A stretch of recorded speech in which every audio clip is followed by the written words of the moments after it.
Assalamualaikum warahmatullahi wabarakatuh. Waalaikumsalam Waalaikumsalam warahmatullahi warahmatullahi wabarakatuh. wabarakatuh. Wabarakatuh.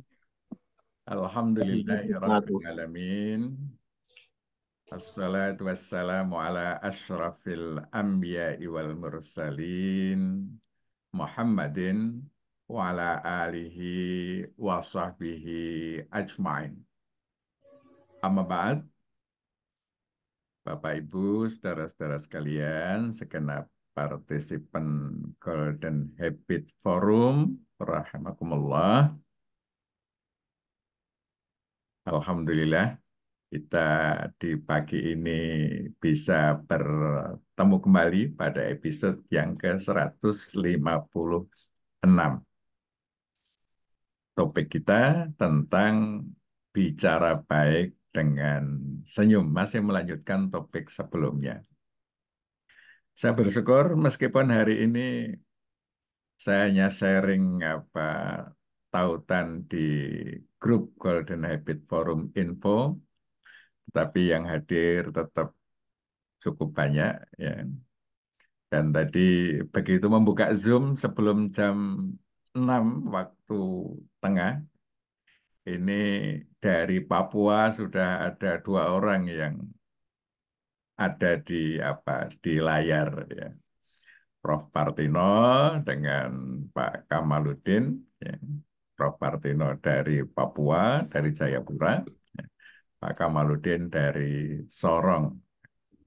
Dan dilanjutkan yang lain-lain, Alhamdulillah, ya, kita tetap bisa melakukan kajian rutin Golden Habit Forum ini.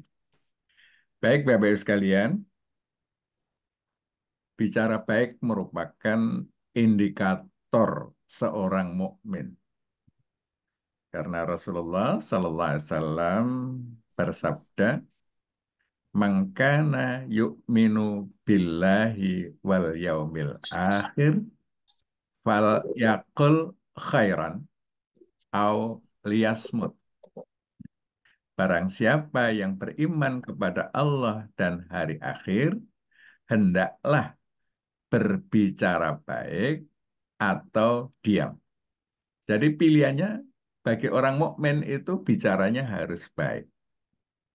Kalau tidak mampu bicara baik, ya diam. Jadi harus berjuang untuk diam ketika ada dorongan untuk berkata tidak baik. Ini di Sabtu yang lalu ini sudah kita bahas ya bagaimana pattern atau pola pembicaraan seseorang itu sangat dipengaruhi dari informasi yang diperoleh melalui pendengaran maupun penglihatan mulai sajak kecil yang itu akan tersimpan di dalam memori kita yang nanti akan mempengaruhi ya, di area Wernicke di mana informasi itu diolah. Nah, kemudian di area Broca di dalam otak kita itu menjadi pengendali bicara kita. Sehingga apa yang kita bicarakan itu terpola dan setiap pola yang kita miliki itulah sesungguhnya akhlak kita. Jadi kalau kita sudah terpola untuk berbicara hanya yang baik-baik saja, itu artinya akhlak kita sudah baik. Tapi kalau polanya itu masih bisa mengucapkan kata-kata yang kotor, ya, kata-kata makian dan yang tidak baik lainnya, ya, maka berarti akhlaknya belum baik. Karena proses otomatisasinya belum berjalan dengan baik, sehingga kita masih bisa mengeluarkan kata-kata yang tidak baik. Nah, ini akhlak kita masih perlu peningkatan. Ya. Indikatornya, yatakallam bil kalimati meridwanillah la yulqilaha balan. Setiap pembicaraan itu dengan kalimat-kalimat yang diridhai Allah tanpa dipikir-pikir lagi. Jadi sudah terjadi proses otomatisasi. Jadi tidak dipikir lagi, tetapi sudah dijamin yang keluar dari mulut kita itu sesuatu yang baik. Ini artinya telah menjadi akhlak. Nah, kalau masih belum seperti itu, berarti akhlak kita masih perlu peningkatan lagi untuk bisa menjadi lebih baik. Dan skemanya, nah ini kesimpulan Sabtu yang lalu, bahwa core belief kita itu adalah tauhid, di mana pada pembicaraan ini kita berpegangan pada perintah Allah untuk bicara benar, baik, lembut, itu menjadi pedoman hidup kita. Sehingga kita mengelola pembicaraan kita itu senantiasa baik. Ya. Ini core belief bahwa Allah memerintahkan kita bicara baik. Nah, core belief ini menghasilkan pola bicara yang baik. Ini melalui proses yang berjalan terus-menerus, tiada henti, sehingga pada akhirnya kita mempunyai pola bicara yang baik. Nah, dengan pola yang baik ini, maka ya, akan menjadi bagian dari ibadah kita. Ya. Setiap pembicaraan itu otomatis pembicaraan yang baik. Ya. Jadi pembicaraan yang baik itu menjadi bagian ibadah kita. Karena ibadah itu kan ada ibadah khusus, ibadah umum, bicara itu termasuk bagian ibadah umum.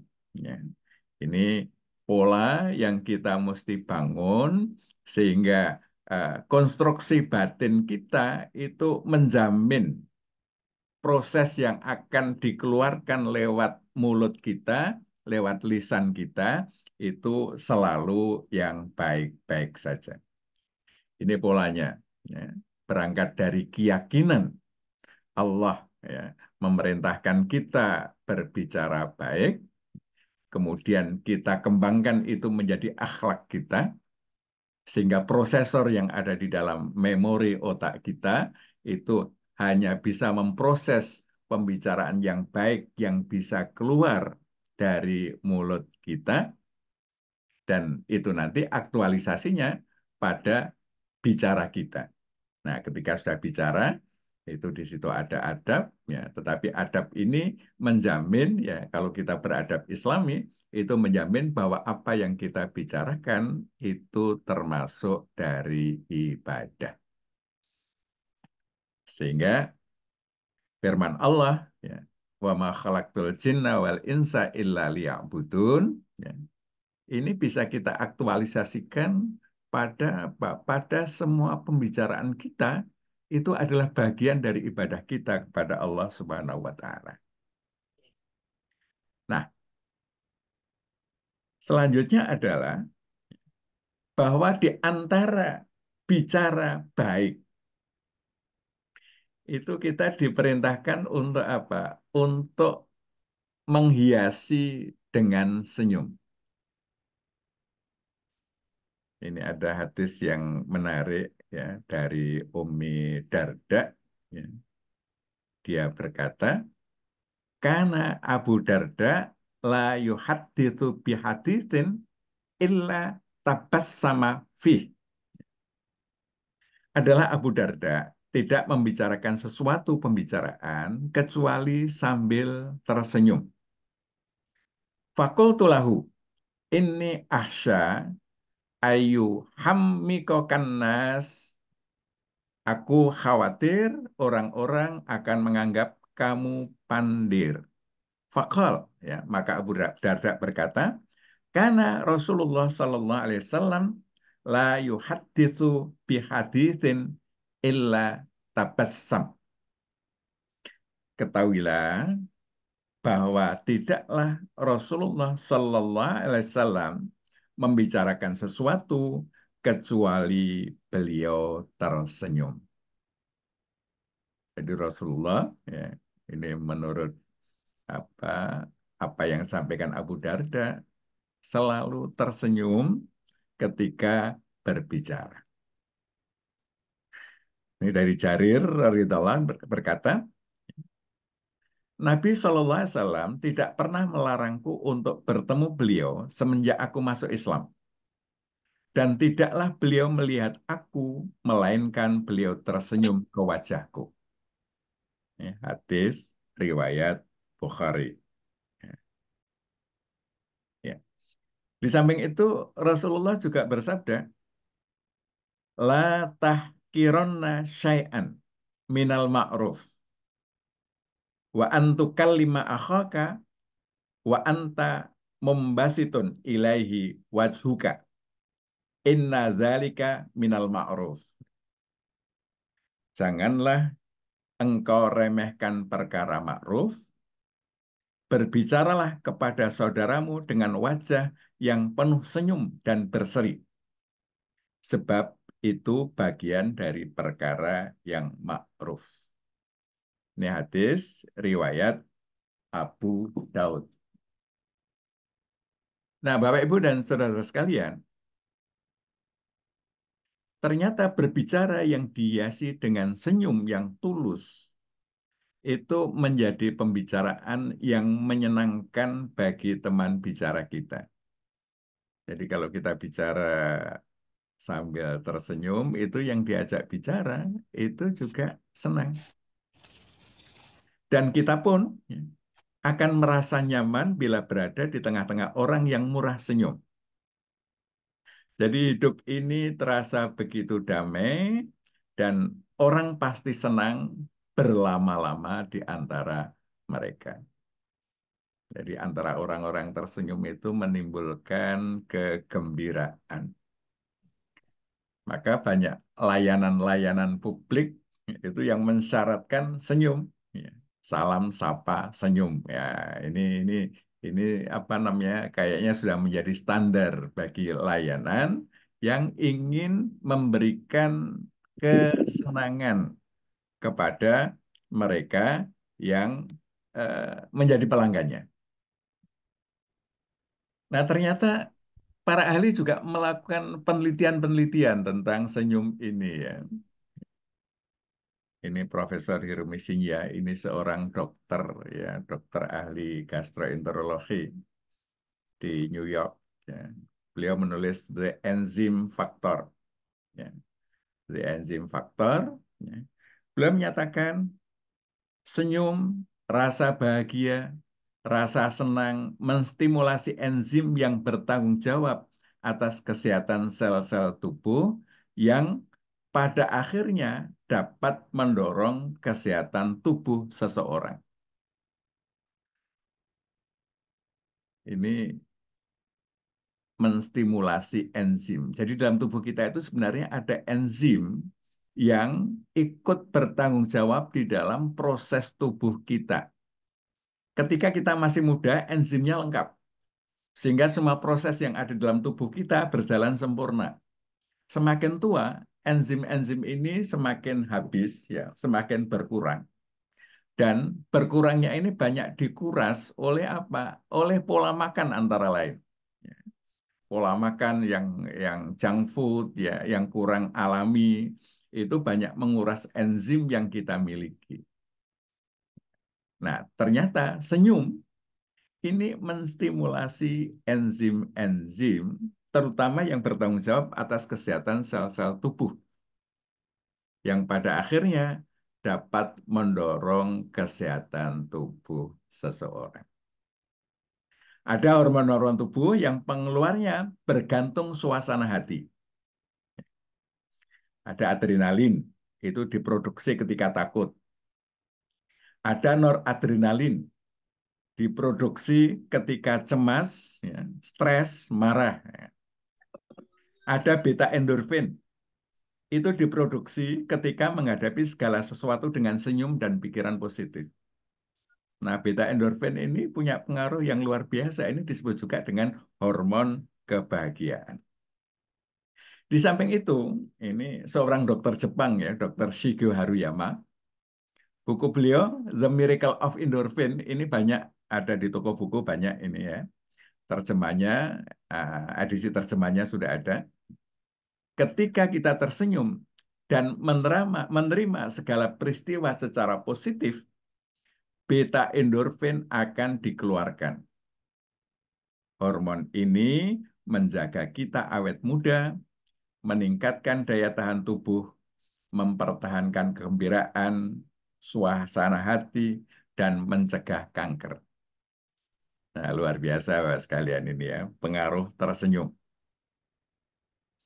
Nah, sehingga orang yang tersenyum itu bagi dirinya sendiri ada manfaatnya, terangsangnya otak memerintahkan kelenjar mengeluarkan endorfin, ya. Semakin banyak tersenyum, ketersediaan hormon kebahagiaan melimpah dalam tubuh kita. Ini bagi yang tersenyum. Bagi yang diajak tersenyum, biasanya akan merespon juga dengan senyum. Mereka akan mendapatkan manfaat senyum sebagaimana didapatkan oleh yang mengajaknya. Maka kalau Rasulullah menyatakan senyum itu sedekah, orang ngajak orang tersenyum, sedekah endorfin. Karena yang diajak tersenyum, ikut tersenyum, dia akan mendapatkan endorfin, apa namanya, hormon kebahagiaan, sehingga orang yang mengajak orang lain tersenyum, itu hakikatnya menyedekahkan endorfin. Jadi ternyata bentuk sedekahnya itu ada secara ilmiah. Nah, sehingga disinilah ya, senyum itu menjadi sesuatu yang penting. Pembicaraan baik diikuti dengan senyum, ini akan menjadi sesuatu yang istimewa. Demikian Bapak Ibu sekalian, ya. Terima kasih atas perhatiannya. Mohon bisa diperkaya oleh Bapak Ibu. Saya mohon izin ini moving mau ke kendaraan dulu. Ya. Jadi silakan diskusinya. Nanti saya ikut lewat HP. Mungkin untuk diskusinya nanti insya Allah masih tetap bisa mengikuti. Sementara demikian, ya, adanallah ya kumajma'in. Nasr minallah fatun karib. Assalamualaikum warahmatullahi wabarakatuh.